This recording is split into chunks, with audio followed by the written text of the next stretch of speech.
গাইবান্ধার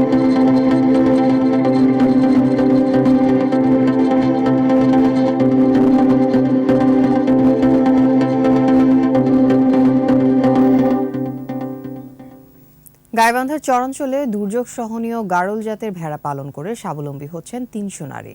দেশি প্রজাতির সাথে উন্নত জাতের ভেড়ার বীজ ক্রস করে নতুন এই জাতের ভেড়া উৎপাদন করা হয়েছে। গাইবান্ধার প্রতিনিধি আফরোজা লুনার রিপোর্ট, জানাচ্ছেন মাসুম আলিসা।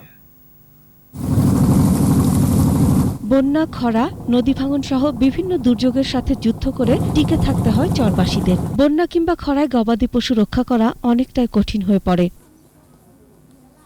তবে এখন স্বস্তি মিলেছে গারল জাতের ভেড়া পালনে। চর জুড়ে চড়ে বেড়াচ্ছে এই সব ভেড়া, পাল্টে দিচ্ছে এখানকার মানুষের জীবন ও জীবিকা। কাবিলপুর চরের ৩০০ নারী ৩০০টি ভেড়া পালন শুরু করেন।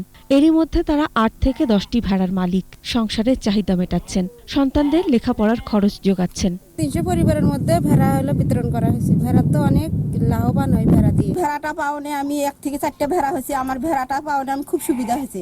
ভেড়ার কোনো রোগ নাই। আমরা একটা ভেড়া বিক্রি করে একটা ছেলে মেয়ের হয়তো পড়ার জন্য ফর্ম ফিল আপ করতে পারি, কি হয়তো খাতা কলমও কিনতে পারি। ছেলে মেয়ে স্কুলে যাচ্ছে, 10 টাকার জন্য আড়ি ধরছে, এই 10 টাকাও দিতে পারি। এগুলা অনেক বড় এবং এক একটার ওজন প্রায় 20 থেকে 30 কেজি।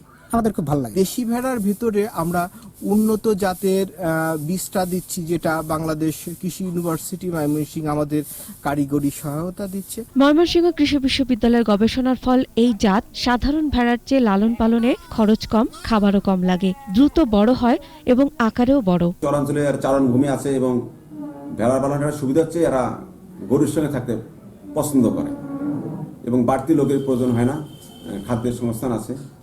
সেই জন্য মনে করি যে চরাঞ্চলগুলোতে ভেড়া যদি পালন করা যাচ্ছে এটা লাভজনক এবং কর্মসংস্থান সৃষ্টি হবে। ভেড়া পালন করে এখন নতুন আশার স্বপ্ন দেখছেন চরের মানুষেরা।